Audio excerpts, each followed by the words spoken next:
Hello believers.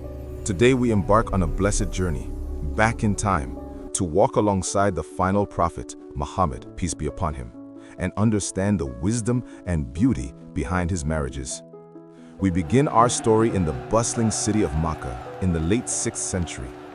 Today, this holy city is the heart of Saudi Arabia, where millions of us turn to in prayer. Our main focus is, of course, the Prophet Muhammad himself, a man known even before his prophethood as Al-Amin, the trustworthy one. You will see him not just as a prophet, but as a husband, a partner, and a pillar of support. Imagine yourself in the dusty streets of Makkah, the air thick with the scent of spices and the sound of merchants haggling. Life here is harsh. Society is governed by tribal laws, and survival often depends on your strength and alliances. You probably won't survive this complex social landscape without a powerful tribe to protect you. So before you get comfortable, take a moment to like the video and subscribe Journey with Prophet, but only if you genuinely enjoy what I do here. Have you ever visited the holy place, Makkah? Let me know in the comments how you felt about it. Now, wear your headset to properly enjoy the story. Our journey begins when the prophet is a young man, around 25 years old. Not yet a prophet, but a man whose integrity shines brightly in a city shrouded in tribalism and idol worship. He is known for his honesty, a rare currency in the world of trade and commerce. This very reputation brings him to the attention of a remarkable woman, Khadijah bint Khuwaylid. You see, Khadijah is not an ordinary woman of her time. She is a powerful and respected businesswoman, a widow about 15 years his senior who has successfully managed her late husband's business, growing it into one of the most prominent trading enterprises in Mecca. She was known as Amirat al-Quraysh, the Princess of Quraysh, and al-Tahira, the Pure One, because of her impeccable character. Khadijah hears tales of this young man, Muhammad, his trustworthiness and his sharp business mind. Intrigued, she decides to hire him to lead one of her trade caravans to Syria, a long and often dangerous journey. You watch as he accepts the responsibility, managing her wealth with such skill and returning with profits beyond her expectations. But it's not just his success that impresses her, it is his character. Her servant, Maysara, who accompanied him on the journey, returns with stories of Muhammad's kindness, his gentle nature, and his profound sense of fairness. Khadijah, a woman of great insight and wisdom, sees in him not just an employee, but a partner for life. In a move that was incredibly bold for a woman of that era, she initiates the proposal of marriage. It was a union blessed by Allah, a partnership built on a foundation of pure love, deep respect, and unwavering support.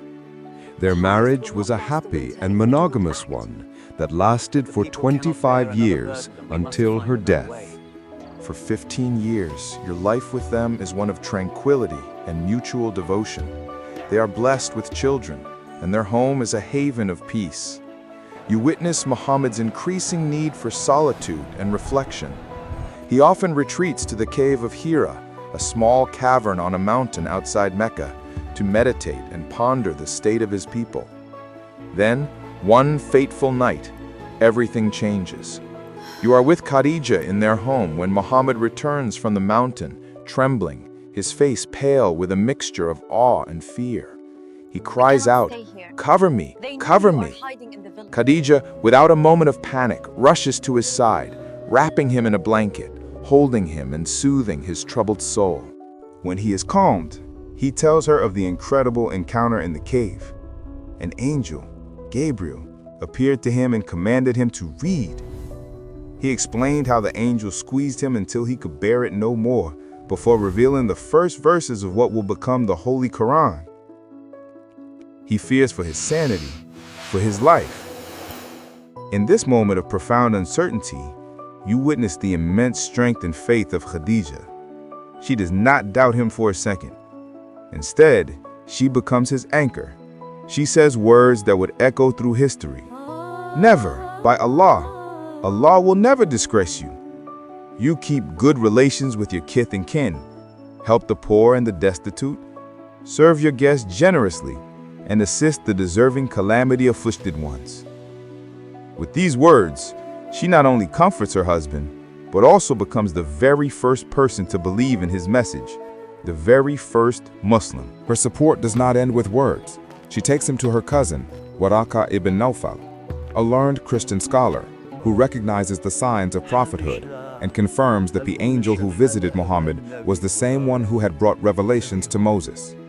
This confirmation solidifies the truth for the prophet, but the path ahead is fraught with danger. As he begins to spread the message of Islam, the powerful tribes of Mecca, his own people, turn against him. You see them mock him, insult him, and persecute his few followers. Through all this, Khadijah is his unwavering pillar of support. She uses her considerable wealth to protect the early Muslims, to feed the poor, and to sustain the mission when it is at its most vulnerable. The persecution intensifies, culminating in a brutal 3-year boycott of the Prophet's clan, the Banu Hashim. You experience the gnawing hunger and the hardship alongside them. Khadijah, who had lived a life of privilege, endures these conditions without a single complaint. The strain of the boycott, however, takes its toll on her health. Shortly after the boycott is lifted, in the 10th year of the prophethood, Khadijah passes away. This same year, the Prophet's beloved uncle and protector, Abu Talib, also dies. The Prophet is so overcome with grief that he names this period the Year of Sorrow. He has lost his companion, his confidant, his greatest supporter, the love of his life. For years to come, long after her death, you will hear him speak of her with immense love and respect, sending gifts to her friends and saying, "She believed in me when no one else did." Her place in his heart is eternal, a testament to the woman who was not just his first wife, but the first mother of the believers. You are now standing in a home that feels heavy with silence. The warmth and light that was Khadijah is gone, and you can feel the Prophet's deep sorrow in every corner of the house. He is not only a prophet leading a new community, but also a grieving widower and a single father to his daughters. His companions see his pain and the disarray in his household. They worry about him and the well-being of his children. It is a time of immense personal loss, coupled with the escalating persecution from the Quraysh. The weight on his shoulders is immense. It is in this context that one of the loyal Muslim women, Khawla bint Hakim, approaches him with a gentle suggestion. She sees his need for a companion, someone to manage his home and care for his family. She proposes he marry Sawda bint Zam'a. Now, you need to understand who Sawda was. She was not a young woman. In fact, she was a widow of mature age, perhaps even older than the Prophet. She was one of the earliest converts to Islam, a woman who had sacrificed everything for her faith. Alongside her first husband, she had fled the persecution of Mecca, making the arduous journey across the Red Sea to Abyssinia, which is modern-day Ethiopia. Imagine leaving your home, your tribe, and everything you know to seek refuge in a foreign land, simply to protect your right to worship the one true God. This was the depth of Sawda's faith. Sadly, her husband passed away in Abyssinia, leaving her alone and vulnerable. When she returned to Mecca, she was a widow with no powerful tribal protection, a dangerous situation for a woman in that society. The Prophet, known for his compassion, hears her story and agrees to the marriage. This union is not born out of romantic passion, as was his marriage to Khadijah, but out of a deep sense of mercy, responsibility, and companionship. You watch as Sawda enters the Prophet's home, her presence immediately bringing a sense of order and gentle care. She is kind, patient, and has a wonderful sense of humor that brings a glimmer of light back into the grieving household. She becomes a mother figure to the Prophet's daughters, tending to their needs and filling the home with a quiet warmth. This marriage was a practical and merciful act, providing Sawda with the protection and honor of being the Prophet's wife, and providing the Prophet's family with the stability it desperately needed. It was a clear lesson for the community. Marriage in Islam is also about building family, showing compassion, and supporting the vulnerable members of society. Shortly after this, another marriage is arranged, but this one is of a very different nature. The same companion, Khawla, suggests a betrothal that would forever change the landscape of Islamic knowledge. She proposes a match with Aisha, the young daughter of the Prophet's dearest friend and companion, Abu Bakr. You have seen Abu Bakr by the Prophet's side through every trial. He was the first adult man to accept Islam, and his loyalty is legendary. This marriage would cement that sacred bond of friendship into a family tie, strengthening the very core of the new Muslim community. You see the wisdom in this. In a tribal society, ties of marriage are the strongest alliances you can make. This union would bind the Prophet and his most trusted lieutenant together in a way that nothing else could. Now, it is important to understand the context of Aisha's age. At the time of her betrothal, she was very young. In 7th century Arabia, and indeed in many cultures throughout history, this was the norm. People's lives were much shorter, and they took on adult responsibilities at an earlier age. The betrothal was a promise, a commitment, and the marriage itself would not be consummated until she reached physical and emotional maturity, years later, after the migration to the city of Medina. There was a divine wisdom at play here that you are beginning to witness. Allah was not just choosing a wife for his prophet, he was preparing a teacher for the entire Muslim nation. Aisha was no ordinary child. You observe her from her youth and you can see a spark in her eyes, a sharp mind that is always questioning, always learning. She has a photographic memory and an incredible intellect. By entering the Prophet's household at such a young age, she is placed in the best possible school, the school of the Prophet himself. You see her growing up in the very center of revelation, listening to the Qur'an as it is revealed, observing the Prophet's every action, and asking questions that no one else dares to ask. She is not a passive observer, she is an active student. Her youth gives her a unique advantage. She is free from the preconceived notions and cultural baggage of the older generation, allowing her to absorb the pure teachings of Islam with a fresh and open mind. Allah was preparing her for a vital role. She would outlive the Prophet by nearly 50 years, and in that time, she would become one of the most prolific narrators of his sayings and actions, what we call Hadith. A huge portion of our understanding of Islamic law, of how the Prophet prayed, fasted, and lived his daily life comes through her. She was a scholar, a jurist, and a teacher to whom even the most learned male companions would come for guidance. Her marriage to the Prophet was a long-term divine plan to preserve and transmit his teachings to future generations. So as you see this young, brilliant girl join the Prophet's household, you understand that this is not just a marriage, it is the foundation of a legacy of knowledge that will illuminate the Muslim world for centuries to come.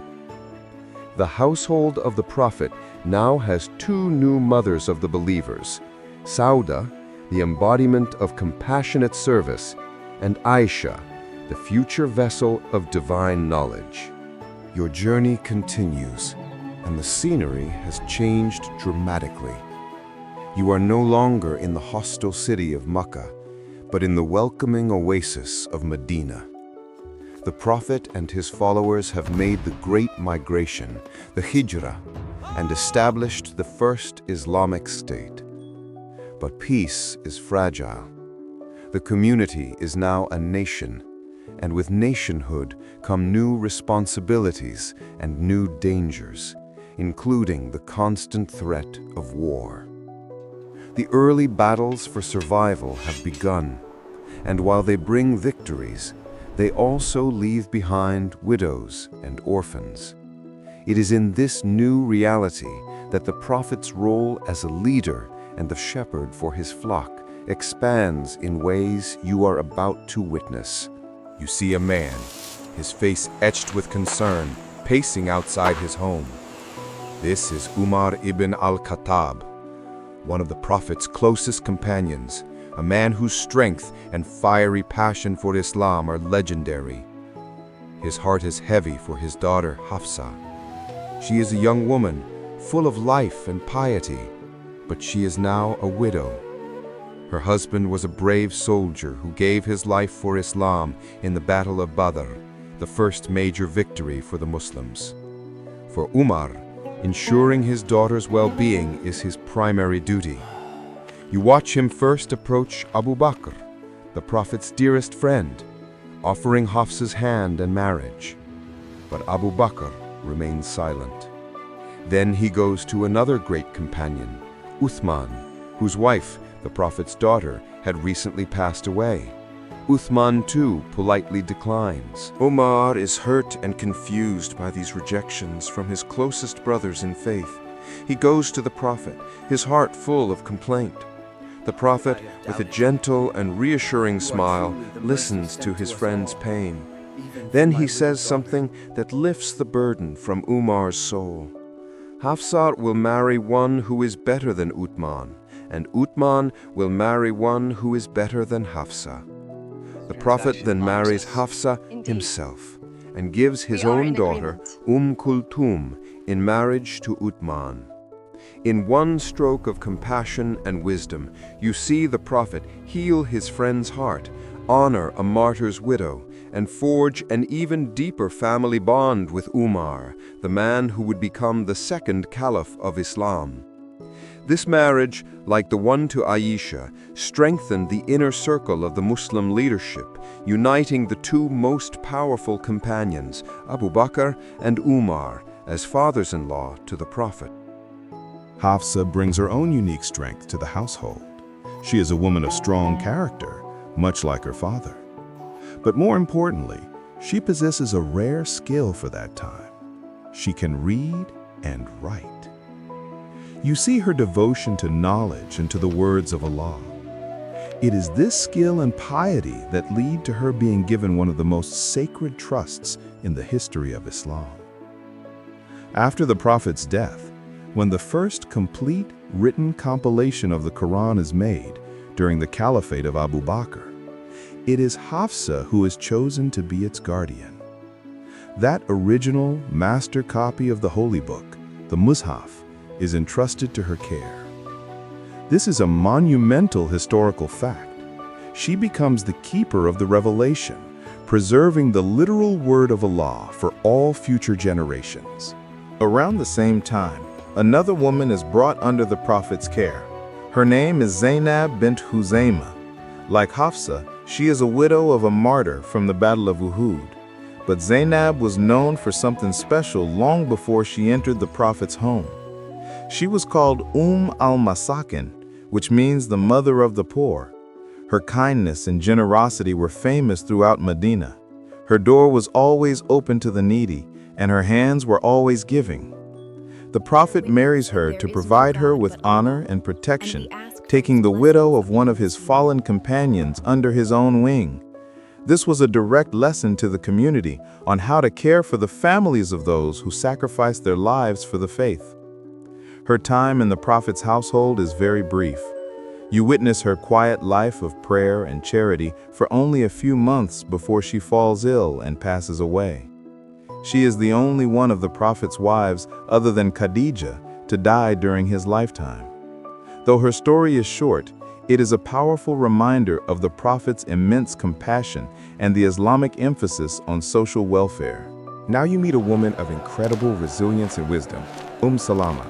Her story is one of heartbreaking sacrifice. She and her husband, Abu Salama, were among the earliest Muslims.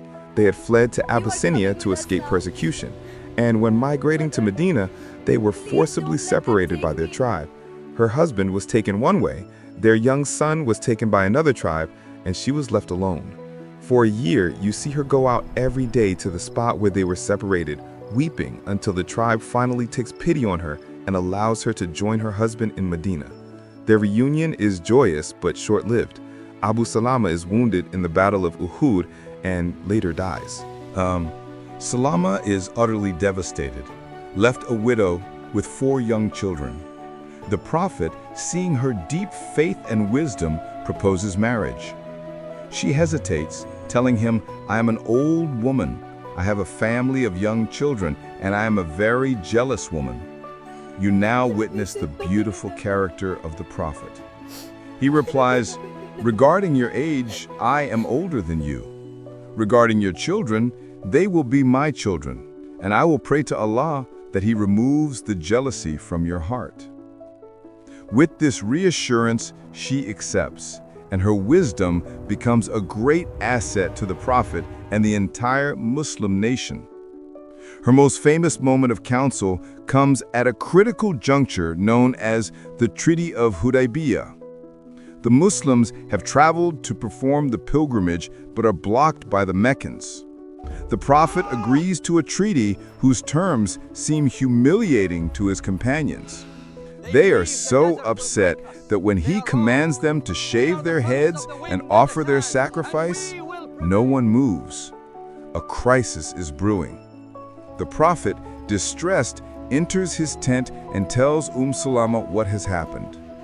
With calm clarity, she gives him a piece of brilliant advice. She tells him to go out and, without saying a word to anyone, perform the ritual himself. He follows her counsel. The moment the companions see the Prophet acting, they all rise and frantically follow his example. Salama's wisdom saved the day, averting a crisis of discipline through her insightful understanding of human psychology. She was not just a wife, she was a trusted advisor whose intellect served the cause of Islam until the very end of her long life. The household of the Prophet is now a diverse and growing family, a microcosm of the larger community of Medina. Each new member brings a unique story and purpose, woven into the divine tapestry of Islam's formative years. You are about to witness 2 marriages that are perhaps among the most misunderstood, yet they carry profound lessons about submission to Allah's will and the power of mercy. One will shatter a deeply entrenched social taboo, while the other will transform an entire enemy tribe into devoted allies. Your attention is first drawn to a woman of noble birth, Zaynab bin Josh. She is the Prophet's first cousin, a woman of great piety and skill. In his wisdom, and to break down the barriers of class and social status, the Prophet had initially arranged her marriage to his own adopted son, Zayd bin Haritha. Think about this for a moment. Zayd was a former slave whom the Prophet had freed and raised as his own son, loving him deeply. Marrying a highborn woman of the Quraysh to a former slave was a revolutionary act, a powerful statement that in Islam, the only thing that makes one person better than another is their level of piety, their God consciousness. However, despite the noble intentions, the marriage was not a happy one. You can sense the incompatibility between them. Zaynab, from a noble family, and Zayd, a humble and devoted man, simply could not find harmony in their life together. Zayd comes to the Prophet multiple times, expressing his desire to divorce Zaynab. Each time the Prophet, feeling the weight of the situation, advises him, "Hold on to your wife and fear Allah." He encourages patience, hoping they can reconcile. But the rift is too great, and eventually the divorce takes place. Now a very serious and deeply rooted pre-Islamic custom comes into play. In the time of ignorance, an adopted son was treated exactly like a biological son in all matters, including marriage. This meant that for a man to marry the ex-wife of his adopted son was considered a grave, incestuous sin. It was a man-made rule that had no basis in divine law, and Allah intended to abolish it forever, using the most perfect of His creation as the example. You can feel the Prophet's own hesitation. He knew the slander and the gossip that would erupt from the hypocrites in Medina.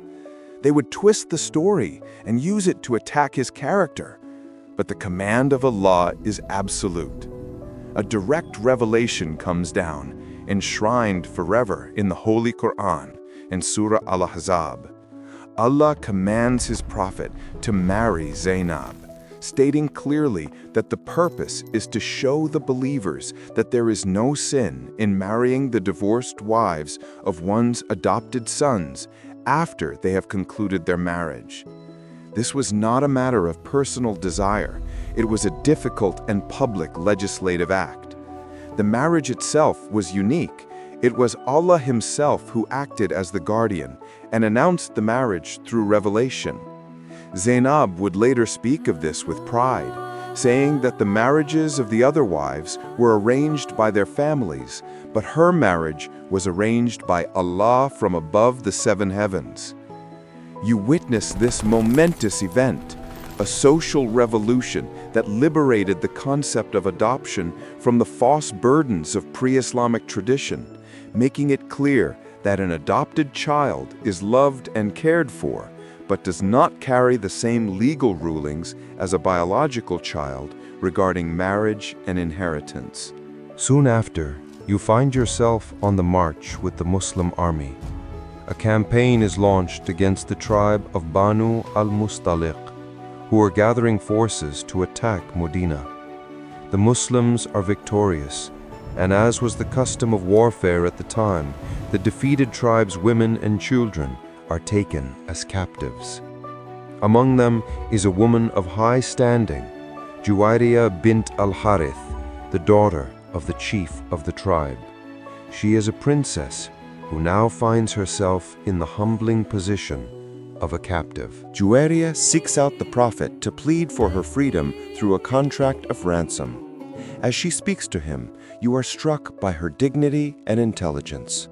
The Prophet, seeing her noble character, offers her something far better.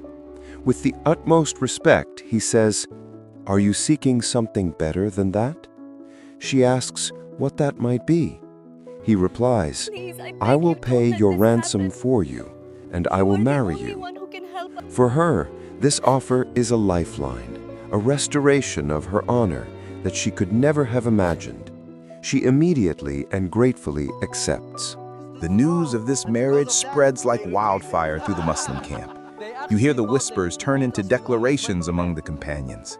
The Prophet has married Juwayriyah, one says to another. How can we possibly hold the in-laws of the Messenger of Allah as our captives? It is a spontaneous and beautiful reaction.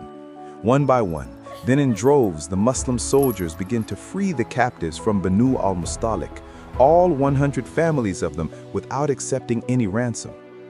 They do it purely out of love and respect for the Prophet. The very act of this marriage has transformed the fate of an entire people. Juwayriyah's father, who had come to Medina with camels to ransom his daughter, is so moved by this generosity and the nobility of the Prophet that he, along with his sons and many of his tribesmen, embraces Islam. Aisha, the Prophet's wife, would later remark that she knew of no woman who was a greater blessing to her people than Juwayriyah. This single marriage turned a hostile enemy into a devoted ally, built a bridge of peace, and brought hundreds of souls into the light of faith. It was a masterstroke of mercy and wisdom, demonstrating yet another profound purpose behind the marriages of the Prophet. Your journey through the blessed household of the Prophet, peace be upon him, is now drawing to its final poignant chapters. You have seen how marriages were forged to provide stability, to preserve knowledge, to break down social barriers, and to turn enemies into friends. The final unions you are about to witness continue this pattern of divine wisdom, bringing together people from different nations and faiths, demonstrating the universal embrace of Islam. The message is spreading beyond the borders of Arabia, and the Prophet's family is beginning to reflect that global reach. Your gaze now turns to the aftermath of the Battle of Khaybar. Khaybar was a large fortified oasis inhabited by Jewish tribes who had broken their treaties and posed a constant threat to Medina. After a hard-fought victory, the spoils of war are gathered, including captives. Among them is a woman of aristocratic lineage named Safiyya bint Huyai. Her story is one of profound tragedy. She is the daughter of one chief, the wife of another, and has just seen both her father and husband killed in the battle. She is a princess who has lost everything. When the companions see her noble standing, they suggest that she is fit only for the leader of the Muslims. She is brought before the Prophet. You see a woman filled with grief, yet possessing an unshakable dignity. The Prophet looks at her not as a captive, but as a human being who has suffered a great loss. With infinite gentleness, he offers her a choice that demonstrates the core ethics of Islam in warfare. He tells her, I give you your freedom. If you choose me, I will marry you. And if you choose to return to your people, I will send you back to them with gifts. Imagine the power of this choice. She is not forced into anything. Her humanity is honored above all else. Safiyya, who had previously felt animosity towards the Prophet based on what her family had told her, had a dream before the battle of the moon falling into her lap. She now sees the merciful character of the man before her and says, O Messenger of Allah, I had wished for Islam and believed in you even before you called me. Now that you have given me a choice between disbelief and Islam, Allah and His Messenger are dearer to me than freedom or returning to my people. She chooses to marry the Prophet, and her wedding feast famously consists of the simple provisions the army had with them. This marriage was a powerful bridge. It integrated a woman from a defeated enemy tribe into the highest echelons of the Muslim community, showing that Islam does not seek to humiliate its foes, but to bring people together in faith. You see Safiyya's devotion and intelligence shine in the Prophet's household. However, her Jewish heritage sometimes becomes a point of contention with some of the other wives. In a famous incident, she comes to the Prophet in tears because another wife had taunted her, calling her the daughter of a Jew. The Prophet, our ultimate teacher, comforts her and gives her a powerful reply to use. He tells her to say, My father was the Prophet Aaron, my uncle was the Prophet Moses, and my husband is the Prophet Muhammad. So how can you be better than me? This beautiful response silenced the prejudice and established her noble lineage within the prophetic tradition itself, showing that faith in the one God unites all the prophets. Now, your attention is drawn far away, across the seas to Abyssinia. Remember Habiba, whose real name was Ramla. She is the daughter of Abu Sufyan, the powerful chieftain of Makkah, and, at this point, one of the most determined enemies of Islam. Years ago, Ramla had accepted Islam against her father's wishes and migrated to Abyssinia with her husband. There, in a tragic turn of events, her husband abandoned Islam and converted to Christianity, leaving her utterly alone and stranded in a foreign land. You can only imagine her despair. She was a woman of noble birth, now a refugee, abandoned by her husband and unable to return to her pagan father in Makkah. The Prophet, upon hearing of her plight, performs one of the most honorable and long-distance acts of compassion. He sends a messenger to the Negus, the Christian king of Abyssinia, with two requests: to once again invite the king to Islam, and to ask him to act as the Prophet's representative and formally propose marriage to Ramla on his behalf. The Negus, a just and righteous ruler, joyfully accepts. He gathers the Muslims who are still in his kingdom and announces the betrothal. Ramla is overjoyed, her honor restored in the most magnificent way possible. The Negus pays the dowry on the Prophet's behalf, and a celebration is held. This marriage was a profound message. It was a reward for a woman's steadfastness and sacrifice for her faith. It showed that Allah and His Messenger do not forget those who give up everything for His sake. Furthermore, it was a brilliant political move. When Abu Sufyan, the powerful leader of the Quraysh, heard that the Prophet had married his daughter, it created a family tie that he could not ignore. It softened his hardened heart and was one of the key factors that eventually led to the peaceful and bloodless conquest of Makkah. Finally, you witness an interaction with a world power. The Prophet sends letters to the kings and emperors of the world inviting them to the truth of Islam. One such letter reaches the Muqawqis, the Christian ruler of Egypt. He receives the message with respect and sends a kind reply along with several gifts for the Prophet. Among these gifts are 2 Coptic Christian sisters, Maria and Serene. The Prophet accepts the gift. He marries Serene to his companion Hassan ibn Thabit, a famous poet. He keeps Maria for himself, and she accepts Islam, becoming a beloved member of his household. While she was not a wife with the same official status as the others, she was deeply honored and loved. Maria al-Qibtiyya, the Coptic woman from Egypt, is destined to bring the Prophet a joy he had not known since the passing of his first children with Khadijah. She gives birth to a son. The Prophet is overjoyed, his face radiant with happiness. He names the boy Ibrahim, after the great patriarch and prophet. You see the Prophet as a doting father, kissing his son, carrying him, his heart full of love. But this joy is to be a test from Allah. Young Ibrahim falls gravely ill. You are there as the Prophet sits by his son's side, his heart breaking as the child takes his final breaths. Tears stream down his blessed face. A companion asks, "Even you, O Messenger of Allah?" He replies, "The eyes shed tears and the heart is grieved, but we do not say anything except that which pleases our Lord. Indeed, O Ibrahim, we are bereaved by your departure." In this moment of profound personal grief, he teaches his followers the most perfect form of submission to the will of Allah. Your long and insightful journey has now reached its quiet conclusion. You have walked through the rooms of the Prophet's homes, sat with the blessed family, and witnessed the profound wisdom behind each of his marriages. These unions were not for personal indulgence, but were building blocks for a new nation, each one a lesson in compassion, in strategy, in social reform, and in divine legislation.